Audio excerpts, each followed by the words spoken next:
What's up, profitable stylists? What's going on, everybody? Things I wish I knew in school about renting versus owning your own. What's up, Bernard? How are you doing? Today we're going to talk about commission versus rent versus salary versus Mhm. hourly, all the ways that we get paid as hairdressers. And I guess we should just lump on in there theft also, because a lot of hairdressers get paid through theft. Because I know, because I own a salon and some things just disappear.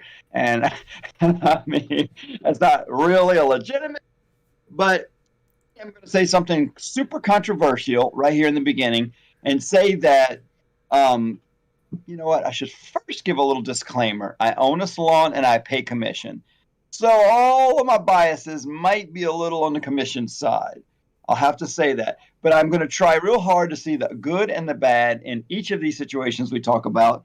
And I'm going to venture to say the controversial thing is that every hairdresser gets paid commission no matter what you think you get Mhm. paid. No matter what, it's commission. Because in every situation, if the business is going to stay around for a long period of time, the owner has figured out like we have this much money coming in, we have this much in bills, and the hairdressers can make this much or have to take this much some kind of a way so I can profit this over here, stay alive and open. That's all commission. It's all balancing of money. And so every situation, I know some people say, well, we get paid salary with quarterly bonuses. Those bonuses I think your internet hicked up for a second, so I'll jump in over here. My disclaimer is that activity. I've owned a salon You before in the past, and I am currently more, dual. I'm doing renting and I'm doing commission as well he too. said, So I have a side business and I have my own business.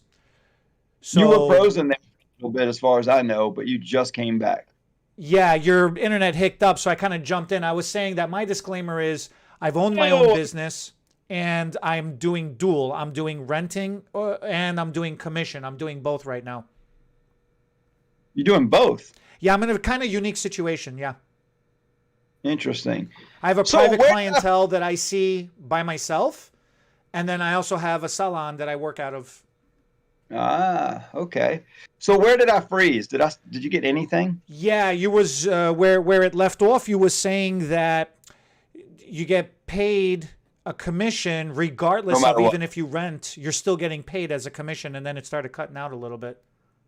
So the biggest point I made there was that I hear people talk about how they'll get salary or they'll pay their employee salary and then they get bonuses quarterly Okay. based on productivity, which is basically the more you do, the more you get. I was doing this attorney's hair one time and talking about how they get paid. And he said, oh, it's straight commission. He said, what's the point in paying any other way? We call it the eat what you kill program. I said, oh, I like that. He said, if you don't kill, you don't eat, and it made it real like Neanderthal for me, or however you say that word. Yeah, And I yeah. was like, okay, back to basics, right?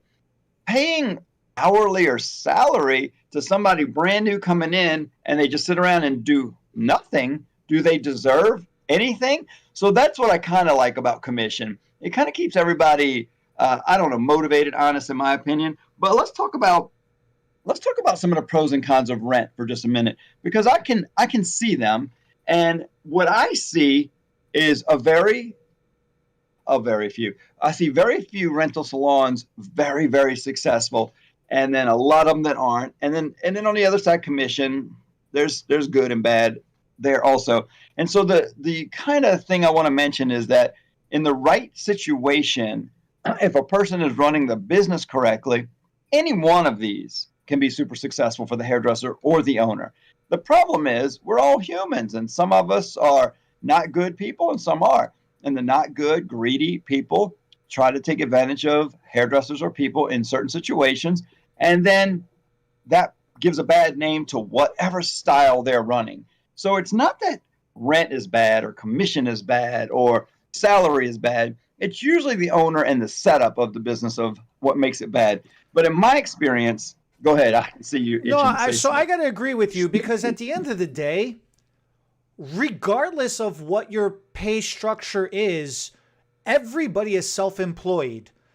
I don't care if you're a commission stylist, you're still self-employed. If you're your own owner, you're still self-employed. If you're a renter, you're still self-employed. To me, the difference, what I've learned over the years, is who does the paperwork and who is responsible for the bills at the end of the day. I think it's a matter of convenience. That's the side I'm taking. Interesting. So the reason I like commission so much is you immediately, you're right. I like the self-employed thing, even salary, because you know if you don't bring in enough to cover your salary, you're getting fired. So you are kind of self-control of building your clientele. So yeah, for a minute, they might have the business might have this great marketing plan that brings in a lot of new customers, or you're in a touristy area or a big city or a very rich area, and there's just more customers than hairdressers. So you just by default can keep doing hair, good or bad. And a lot of times it's bad in that situation because you aren't forced to get better. You just keep doing bad hair, keep getting paid for it, and keep making money. Yeah. And you don't even know you're not a good hairdresser because you just keep making money. You're not forced to make somebody happy, to make a new appointment, to show up again.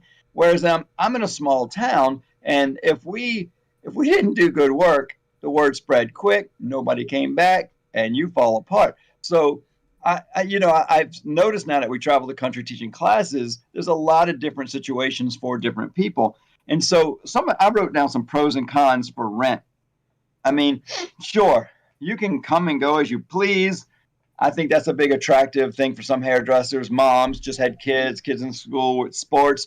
Some days they want to leave early. Sometimes they don't. They want to leave when they don't have customers.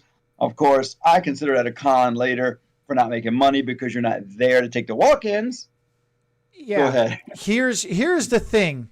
That is what I keep hearing as the number one attraction. And this is what I wish I knew earlier, right? Mm-hmm. When you get to dictate your own schedule, it's one of the hardest things to do because as a human nature, we tend to go extreme. We're always talking about trying to find that zen or trying to find that middle ground or trying to find that happy spot because naturally we don't have that. We either do or we don't. You know, you're either a doer or you're a don'ter. I was just watching a movie yesterday and that was the whole thing. You know, when in the beginning you're all motivated and excited, like, yeah, I'm going to work every day because I can. And then all of a sudden you're like, hey, I don't have to work every day. I'm going to work 3 days a week or 4 days a week or 5 days a week. And I'm going to work 12-hour days. It's the equivalent of working 7 in 5. And then you realize you don't have to do that. See, there's a lot of don'ts happening. And then you're like, oh, then I'm down to 3 days a week. Those are my long 3 days a week. Those are the equivalent of 5 days. I'm still putting in my full time, right? Next thing you know, you're down to a half a day, 3 days a week. You're down to 1 day, you know, a couple hours. Do consistent. That's the problem. That's the problem with renting. If you are and I didn't even get through my list, but yeah, you got me passionate now. If you're a self-motivated person and you can stick to a schedule, whether you like it or not, then you can rent. But if you're going to rent, you might as well own a salon because you've got the tenacity and the self-control to make it happen regularly, no matter what your mood is. The problem is most of us stylists are very emotionally driven. And so it's up and it's down and we don't stick to it. I apologize for all the blinking. I don't know, something's wrong with this left eye and I might just have to keep it shut the whole time. But what I find, and again, this is not 100% of the time, but in a rental situation, what I find is that a person that owns a rental salon gets to the point where they're like, you know what, I need that rent to be low so people will want to come work for me. And if they're going to come work for me as rent, they probably already have a clientele. So we don't need a great location because people are going to find us anyway. So they get kind of off the beating path a little bit. They get on the second or third main road instead of the main road. And so then they don't have tons of walk-in traffic. They think they don't need it. So then they don't necessarily have a sign out front. They don't have a salon coordinator or a receptionist. They don't have retail for sale. So there's nobody helping book. There's nobody helping answer the phone calls. And so that's what happens is we don't have any sense of responsibility, no accountability to anybody. So we can make up our own schedule. And it's even hard for me to stay consistent with something. So I have to have accountability partners in my life that help me set schedules and kind of keep to them. But when you're left to yourself and you're sitting there, like you come in for a 9 o'clock client, but then you don't have anybody from 10 to 1, do you just sit there? It's hard to just sit there, but you should be doing something. You should commit that you're going to work from 9 to 5, whatever schedule. It could be 3 days a week. It could be 3 12-hour days, And during those 12 hours, you're going to commit them to working on or in your business. So then maybe there's marketing going on. So there's some of the pros to working in a commission or hourly or salary salon is that the owner has a part of the money put towards having somebody help at the front desk, hopefully. They're buying all the towels, the retail, they're paying the rent. Even if you make no money, they've got a lot of risk. They're paying some bills. That's why they usually work in the salon with you. And so it's hard for an owner to get out from behind the chair. But then they're bringing in education. They're trying to make sure all the bills are paid, the phone's covered, the shampoo, the retail, all the expenses you don't think of. And then if somebody gets sued, it's the salon owner that has to have a little extra put in that bank or the insurance to cover that.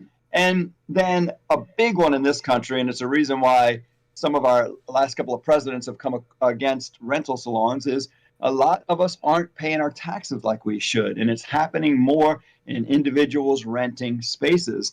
They tried to make it illegal for renting because so many people left to themselves. You got all this money in your hands that were tips and in cash, and you're supposed to keep track of that. Not that we all do it on purpose, but you put a whole bunch of cash in your pocket. You go to the store on the way home. You go get lunch. It disappears pretty quick. And then you're like, wait, I didn't keep track of it. How much was it? I don't want to guess too high. So you guess low at a minimum, or you lie on purpose and guess really low. And then the taxes aren't getting paid. And then that gives rental a bad name. And then you try to make a loan at the end of the year to buy a car or a house, and you can't because your income's low. But your income's not really low. You're just lying about it. This is what was told to me, and I wish I knew this sooner. When you are not reporting income, what happens is, now this is a loose interpretation of what was explained to me. This is a very loose interpretation. Financial advisors. But by a financial advisor and by an accountant. If you don't report your income now, you don't get to cry about it later. And what that means is, if you say you made your money now, then you're paying taxes on that monies now. So then later when you go to retire, you get it back with Social Security and with Medicaid and with other benefits, right? But if you're saying now, to hell with the government, to hell with everybody, I ain't paying crap to nobody, then you're basically drawing against your future and you're keeping that money now. Live it up now. And you better live it up now, right? But here's the problem with living it up now and with the youth. We don't think about 30 years later, 40, 50 years later. We think about, I need this purse, I need this car, I need this house, I need this, then that. And we don't invest in our future. We don't invest in retirement, in stocks, in IRAs, and whatevers, right? I do. You do, because you're smart about it. Because you're a profitable stylist.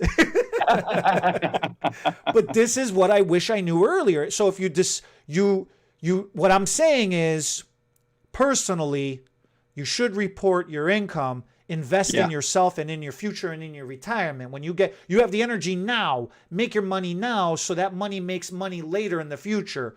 Don't spend all your energy and all your money now, and then in the future you got nothing to show for it, and you don't have the energy to continue making monies. That's really dangerous. So let me talk about a couple of the traps that brand new stylists get into, because that's where the real problem is. We've got brand new stylists trying to get out of school, and they're like, well, where do I go work and how should I get paid? And then you've got the commission employee or worker or whatever, commission subcontractor, whatever you call it, is thinking about getting out there and renting. I'd like to cover those two topics, in my opinion, about those real quick. So the first one is, so many hundreds and hundreds or thousands of stylists across the country are trying to become hairdressers right now, and they're trying to figure out how and where they should go work. I actually just lost a pretty good opportunity of a very talented girl wanted to come work with me, but I do straight commission. Basically means no draw, no base, no hourly or even a small salary when they first start. So their first week, they might come and make zero. It's rare because in our salon, if you help another hairdresser do any part of the service, you get paid for that part of the service, and then you make commission on that. Okay. So it's rare. I've never had anybody make zero their first week, but if they want to sit around, do nothing, and not help anybody, they'll make zero, and that's what they deserve. But when you come right out of school, most commission places start off with a bit of an hourly, a very low hourly pay, just to get you started if they need somebody there.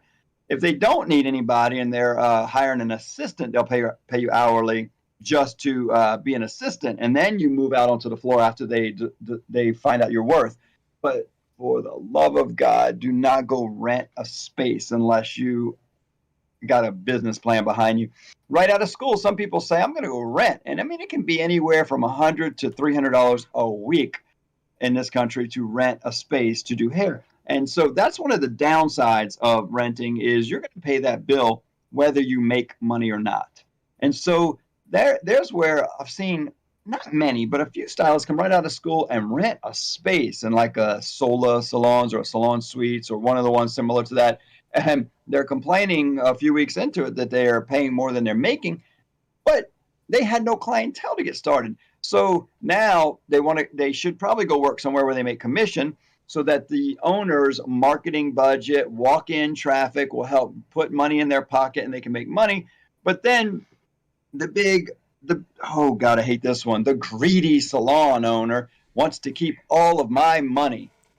But you had nothing when you came, and it's not that I'm greedy because out of this big old pie, you've got, let's say we pay 50%. I know salons pay a little more, a little less across the country, but you got this pie, and half is going to the salon and half is going to the hairdresser. What do you do with that half as a commission employee? You spend it all on vacations, boats, and fun and partying on the weekend? Or do you have some bills? Well, you have a combination of both. Okay, right. So a third of it goes to taxes. So if you're from that 50%, 25% of it goes to taxes. Now you only have a quarter of that pie left. Yeah. And from that 25%, 20% of that goes to paying bills. How much is going to taxes? What's that? How much did you say was going to taxes about? I say 25%. It's probably 75%. Don't even get me started on the taxes. Probably more like half, but let's say you got 3/4 left. At least another quarter or two is going to bills, depending on how you live. So you only have 5 or 10% left of your commission cut. On the flip side, what? Same thing on my side. The owner only has like 1 to 3%. Well, let's go through it because that's what I go through with my staff. They'll say, "I want a raise. I want a 10% raise." Do you? So you don't want me to be able to pay you don't want me to be able to pay our bills or get to have any fun off the money that we make. And they're like, what do you mean? I said, well, out of this, here's half. This is what you do with your money. We just explained. On my side, I've got bills. At least half of it goes to covering the rent, the retail, the salon coordinator. But then we do some marketing and some advertising and insurance and other things. I mean, we end up only getting about, I know you said 1 to 3. The goal is about 7 to 10. If we can make 10%, that's incredible. And so that's 10% as a whole. your heart. Yeah. So if I give a 10% raise, I just lost the reason I even own a business. There's no reason to own it. So right away, when you see like, oh, I pulled in $1,000 this week, I got to give $500 to the owner for commission. I only get to keep half of it. Or I can go rent somewhere and I get to keep the whole $1,000. Do you keep the whole $1,000? No, you should have all those same expenses if you do it right. Now, the problem is the first few weeks you don't do it right, so you do feel like you're getting rich. Now, right away you got rent though, so you're going to have at least $400. Of course, you're going to make more than $1,000. You're going to have at least $400 in rent because there's nowhere to less than $100 a week, so $400 for that month. And then of course I'm sorry. So the numbers aren't adding up because I said $1,000 a week, not a month, but sure. So you make a little bit more if you're just paying rent, but you got to get retail. You got to have all the tools and supplies. But the thing that we usually do as a renter is we don't have somebody answering our phone. That's the big savings of a renter. There's no salon coordinator or receptionist, which does save you as a renter a whole lot of money if you can handle the calls like you should. But you don't. Because if you're good and busy, you're doing hair. So then you got this voicemail, or in today's digital world, hopefully they can schedule online, but there's no customer service there. There's no making sure you got enough time or a little time or double booking or booking correctly. So you try to call them on your time off in the evenings and try to fix that. And that's so unprofessional. So you end up losing a few customers to the unprofessionalism, in my opinion, in my experience, talking to people. And so then you slowly are going backwards again. So then if you say, but I'm making enough money, I'm going to hire one, why wouldn't you just do the commission plan? And the thing I like about the commission plan is it really should be a symbiotic relationship between the owner and the hairdresser. Because if you make more money, I make more money. So I want to help you make more money. I want us both to grow together. And every other situation, it's not a team effort. What I wish I knew about the commission side of things. I wish I knew this sooner. So I always had this mentality anyways, because I grew up poor. So I always had a hunger to make monies, right? Mm-hmm. When I opened the shop, I did it with family, and every time somebody would come and say the same thing like you were saying, oh, we want a percentage raise, we want a percentage raise.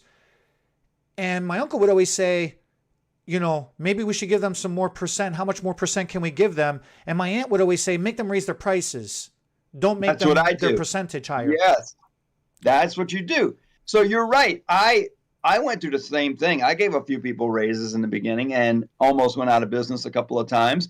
And that's what I say. That pie we just talked about, yeah, that's all the money, and we are keeping half. So you want more money. Instead of taking a little bit more of my half, let's just make the whole pie a little bigger. Make it a little bigger, and everybody gets more money that way. That's actually the right way to do it.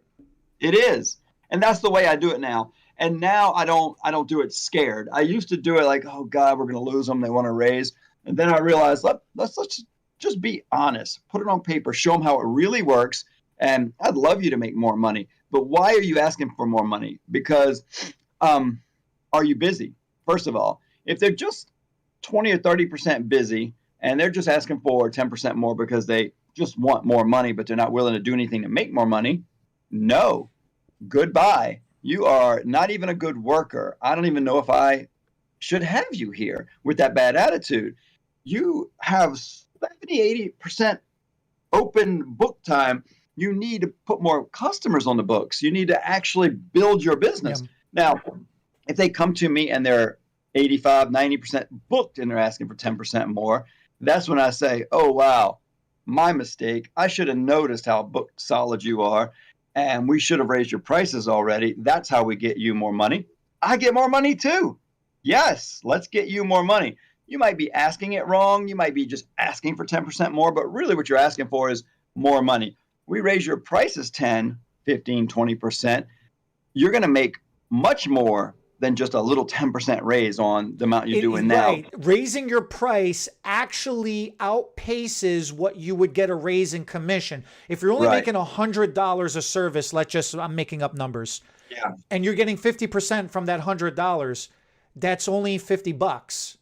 And if you raise your percent a little bit more to 60% or whatever, then you're only getting 10 extra bucks, right? Compared to hundreds of dollars. Right? Yeah. But if you start, but you only have the same 10 clients or 100 clients or whatever it is, with the same 100 clients, you raise your prices $10 across the board.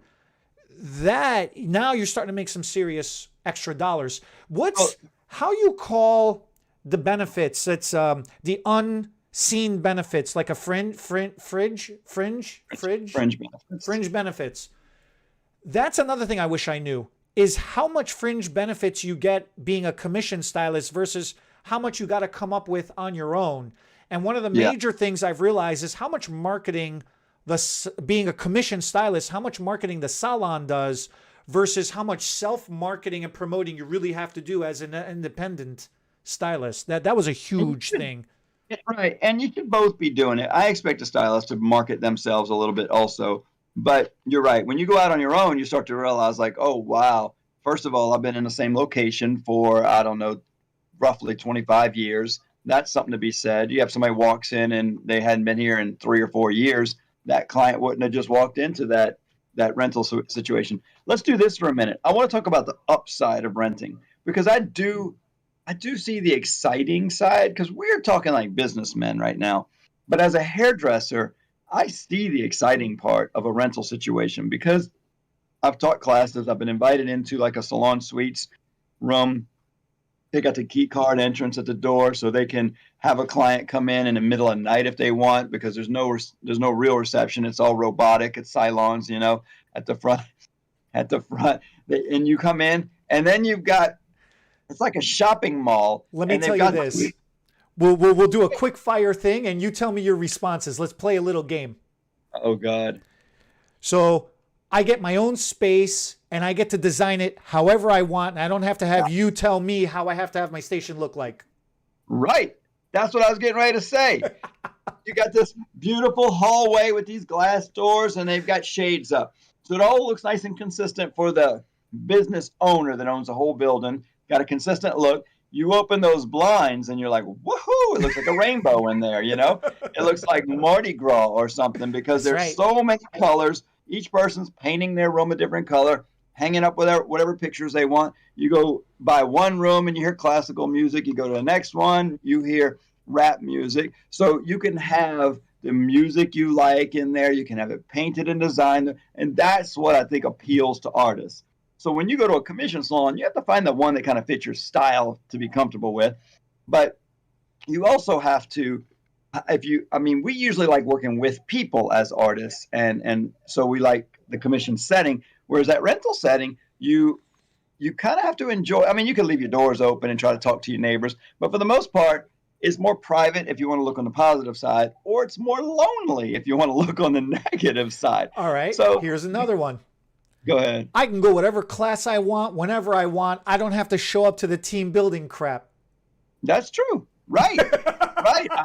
I get it. I get all the allure of the rental situation. Yeah, forget that team building crap. I want to make less money. That's what I say as an owner is like, yeah, you're slowly going to fall apart if you're not No, but here's a thing I wish I knew. Here's another thing I wish I knew from that perspective. I wish I appreciated how much education a salon is bringing in, because collectively they have that buying power to kind of strong arm the manufacturers to bring in that education. Whereas as a renter, I wish I realized how much I'm going to have to go out there and fight to get respect from the distributors and the manufacturers. And pay for it. Right. And I'll go a step further. Okay. Two things I thought of there. You make it sound like they all do it. They don't all do it right. So you got some that are doing it wrong. They don't do the education they should or could do. And then it's not worth being at that commission salon. On the other side, there's education that my rep comes in and says, you guys have bought so much product in this particular category. You have 3 classes available to you. Here's the list. When do you want to do them? How you want to do it? And I'm thinking, I didn't even try to bring education in. Right. But like you said, because so many of us in one salon are all using the same product, that company says, when you spend a certain amount of money, we give you free education. So they bring classes in. And that is a big benefit. That's right. That's classes you're not going to get in a rental situation. So, right, the continuing growth and moving forward just kind of happens a little more naturally. It's a little more accountability between each other. You don't show up for work. People are like, hey, where were you? What happened? So I know I was trying to talk really good about rental situations too, but I keep falling back to the support, the profitability, just the growth usually happens in a commission salon first. But I did just miss a good opportunity with a girl that's not doing commission or rent because she's going through a divorce and she's going out on her own. The house is getting sold. She's going to be single mom, 3 kids. What does she do? She can't come work for me. She can't risk making 0. Yeah. So she's got to go somewhere where she gets a salary. And that's usually going to be a haircutting type salon, a lower end, like a Supercuts. I don't even know if Mastercuts exists anymore. but a chain salon kind of Yeah, sports clips Regis kind Corp of situation. predominantly manning kids cuts fast, turning them out, and make 400 or 500 a week. We Right have a off. question. Go. What's the question? If I would like to one day own a salon, would you recommend I booth rent or start as a commission stylist? That's a really good question. It is a good question. And I'm still going to go with commission, because if you're going to own a salon one day, you're not going to learn how to work with and manage people if you're just working by yourself in a rental situation. So I think you need to be in a commission salon to grow, to learn how to work with other people. I think even more, you should start off in a commission salon, but then you should also make it your goal to be the lead stylist, the educational director. You should try to develop some kind of management, educational leadership role within that salon, the retail buyer, the education director, something that helps the salon manager. You should manage that salon some kind of way, work up to that, because you're going to learn how to build a clientele, you're going to learn how to manage people, learn how to manage a business, and then you'll be able to open your own business one day. If you're going to rent, you just need a whole lot of money to buy the building, and then it's just like any other rental property. You buy a big building, and then you advertise for renters. In this situation, you're just advertising to hairdressers to rent instead, because you're doing a unique rental solution or situation. If you're going to buy a building and rent it, you might as well buy a building and just let anybody who wants to space rent. I don't even know why people have a heart for doing a salon-centric rental situation. We looked into the numbers, and it's very hard to make money like that, and the turnover is really big. I think it was a great idea, great concept, looks really cool, but as a whole, they're not growing as fast as people thought they would, because it's just not that easy. Because as a group, we like to move around a little. We like the new shiny stuff. I'll add on to this answer, or I will add on to this question as well.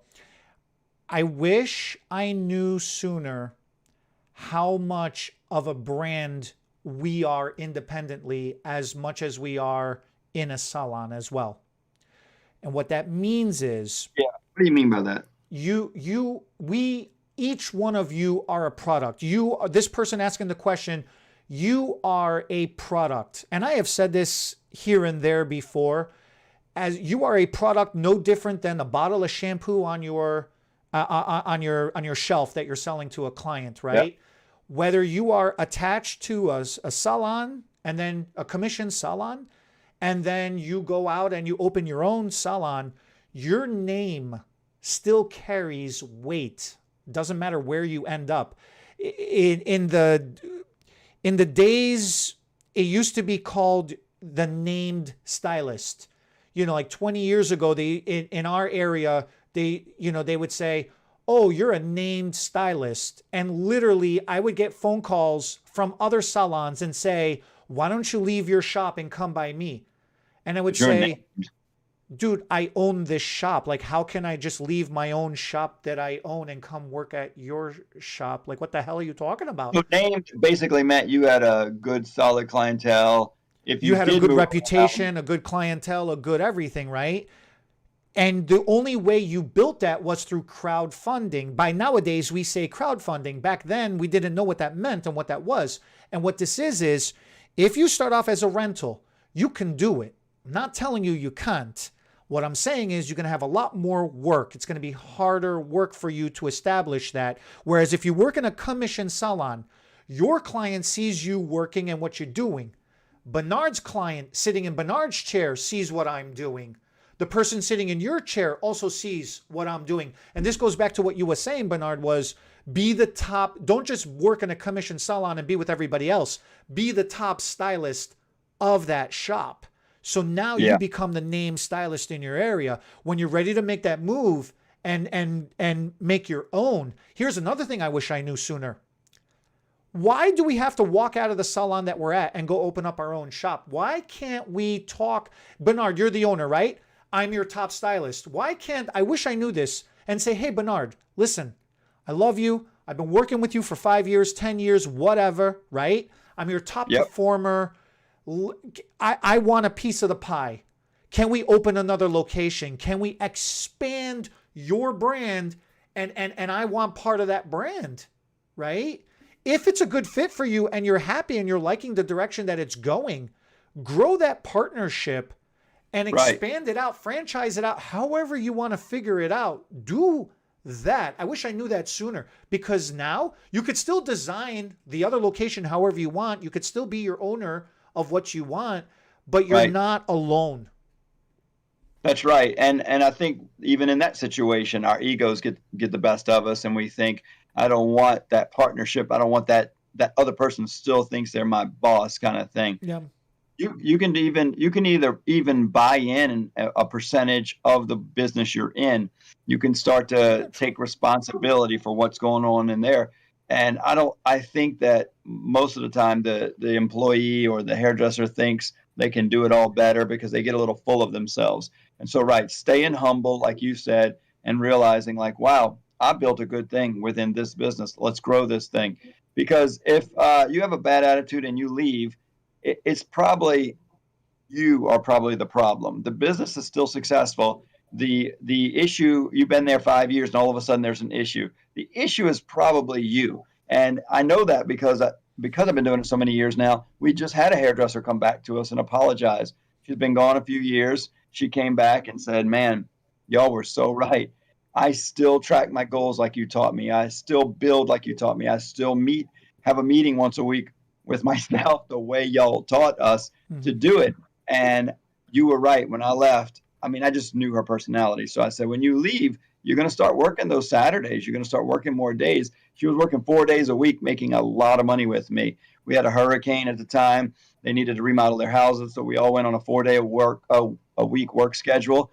And she wanted to go down to 3, and she wanted to take Saturdays off to watch her kid play soccer. I said, you're going downhill. You're going to make less money if you're okay with that.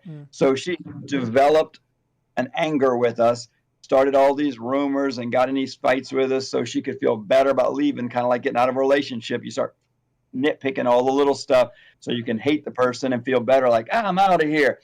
She did that. And then I said, you're going to end up working Saturdays. You're going to work more days to make the money. You're not going to make more money in that rental situation because I know your personality. You're going to want to go shopping when you have those couple hours off. You're going to come in late if you don't have a client first thing in the morning.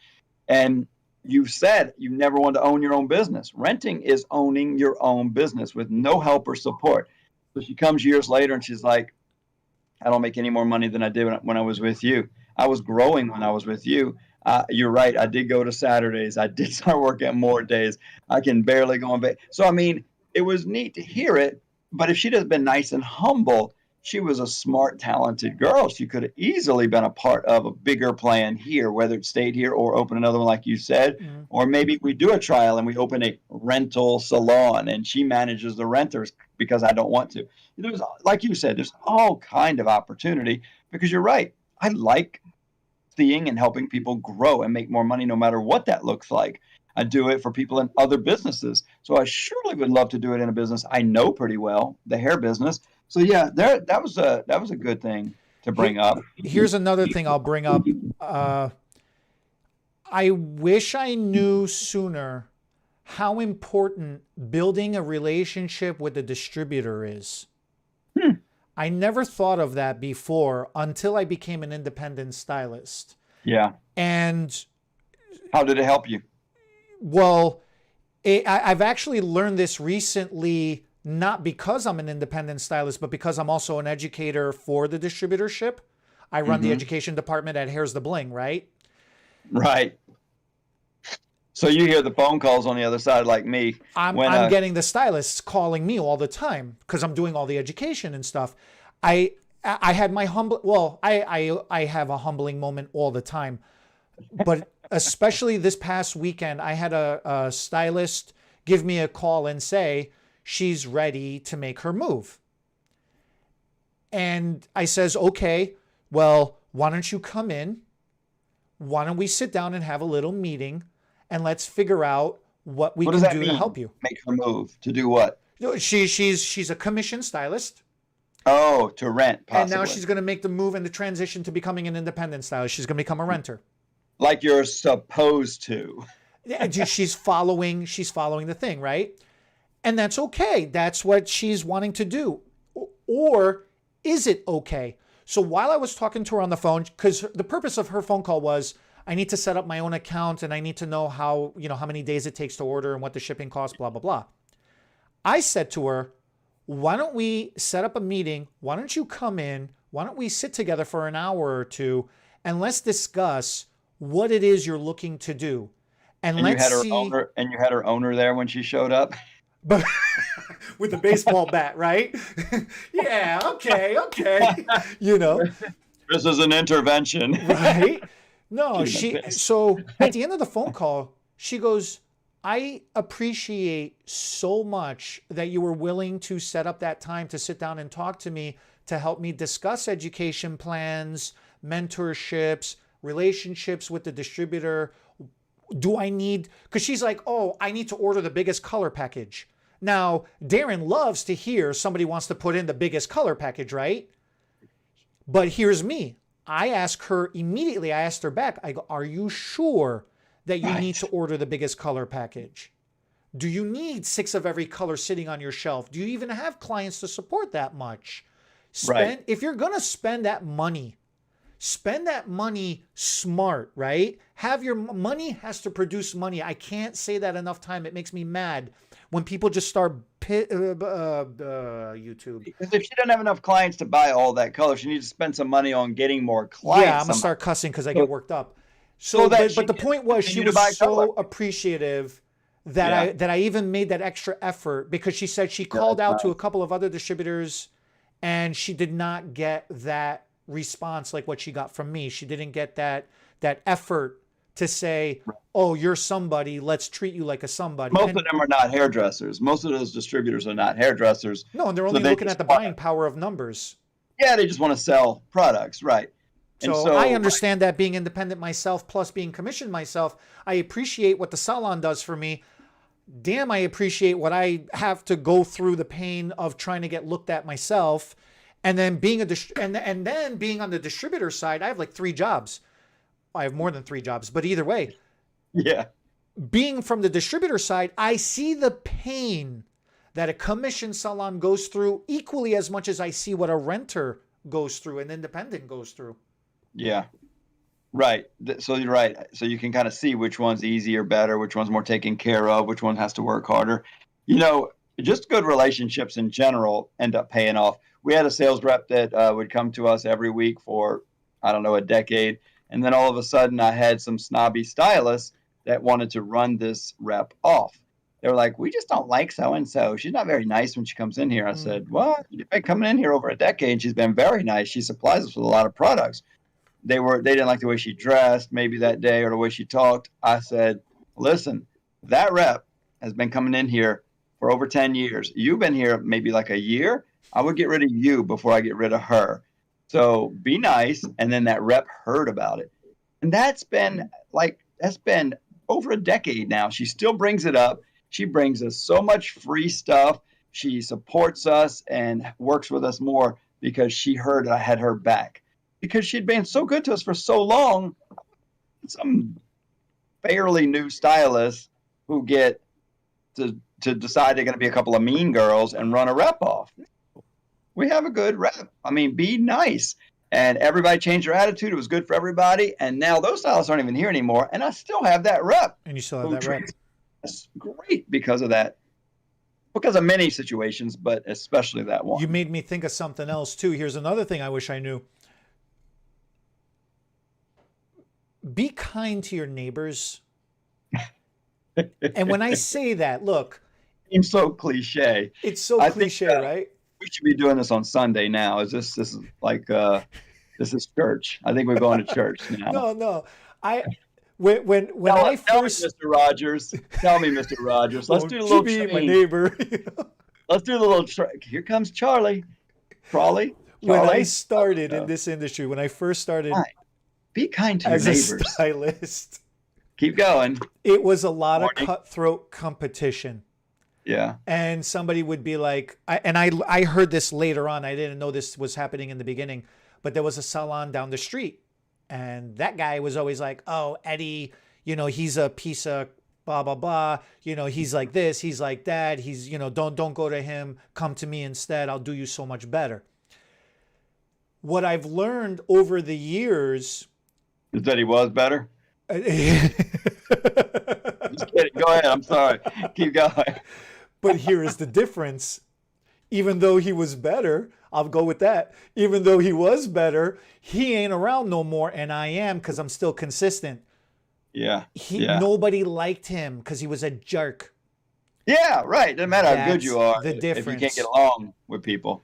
I get recommended hairstylists. Other hairstylists recommend me their clients because they like me, because they trust me, because they know me, right? I surprisingly have a pretty sizable clientele that are hairstylists. Yeah, that says something. When stylists do stylists, you mentioned earlier about building a clientele, and it made me think of one last thing I'd like to say before we close. In a busy salon, especially if it's a commission salon, I don't think new stylists realize one of the best ways to build their business. You got to do all the traditional stuff, but one that nobody talks about, and it's a little tricky, is you can build your business on all the other stylists' clients. Now, that can sound really dirty and mean and rude. No, but it's not.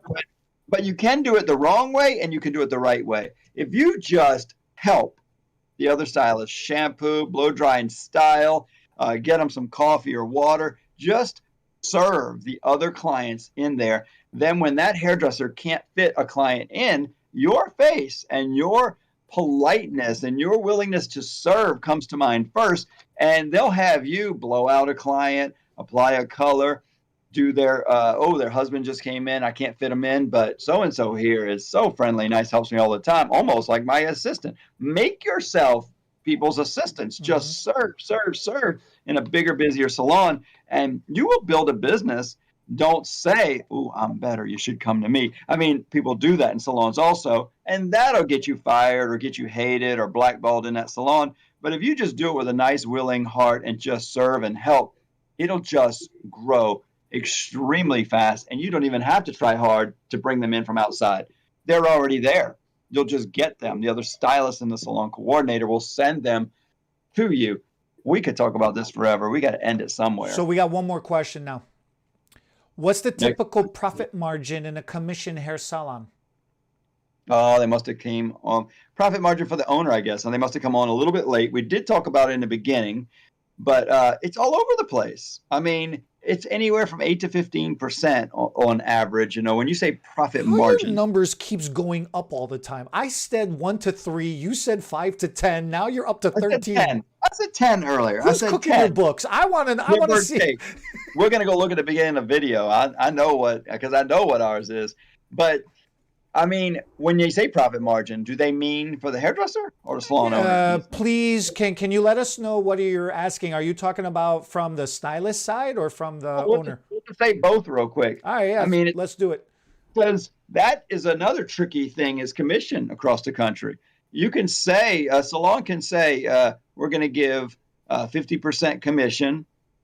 That doesn't mean it's just 50% commission, because a salon can say they're given 50% commission and then take out fees. They'll take out a service fee for the shampoo you use, a fee for the color product, the perm products, all the products, the styling products. Some salons make you buy the styling products and put them on your station that you're going to use. Some supply them. Some make you help pitch in for different things around the salon. Some do a credit card charge. If your customer charges on a credit card, then you personally get hit for the credit card fee on top. So you could be making 30% at one salon and make more money than a salon that pays 50%, depending on the fees. So make sure that your commission is balanced with what fees they charge. So when you say how much do you make, the hairdresser, how much do they make? God, it really depends on the commission and the fees. And then the owner, depends on how well or not so well they run it. And if a salon is not selling retail as a whole, they are probably going under also. And you just actually brought that up. I'll end with this then. As a stylist, you get your commission cut. Let's just say, since we've been talking about 50%, right? You get your commission cut. You got to pay your taxes. That kills your profit margin. your take home. There's a difference between gross. This is your 50% gross pay. And then what is your net pay? What do you actually have left in your pocket afterwards? Yeah. Right. So your taxes goes through. Then you've got travel Bill. expense, driving back and forth or taking the bus or however you're getting to work. You got your cell phone, you got your groceries, you got your rent, your house, your wherever you're staying. You got your utility bills, Netflix. and then you've got your entertainment stuff, right? Are you watching Atari. movies? Are you partying? Are you drinking? Are you doing drugs? You know, well, you shouldn't be doing drugs, but hairdressers are crazy ass people. Keep going. But this is literally the conversations I'm having with our stylists sometimes. Well, what's your point? Where were you going with that? What do you end up with? People don't realize just when the owner ends up with like 3% or 5% or 10% profit margin, as a stylist, at the end of the day, your household, I have this conversation with my wife all the time. This is our budget. This is how much we made. This is all of our expenses. At the end of the month, we only have 5% or 10% for ourselves, actual money that we can piss. So don't buy any clothes, honey. Yeah, well, no, literally, that's what it is. What do you do with that 5 or 10% left at the end of the month after you've paid all your bills and worked your ass off? Try to make it 6 and 7% by changing your habits. That's what you're trying. But it's hard. And that's realistically, it's the same profit margins.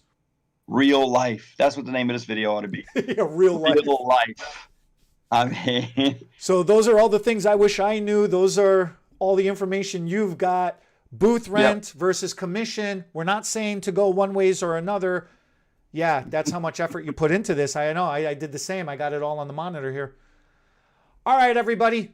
Thank you so much for your comments. Hit us up with more. Let us know what else you got. I know this has been a very hot topic. We've already made a video about this prior. We've done this one again, too, as another request. And yeah, we'll go from there. We'll catch you all next week.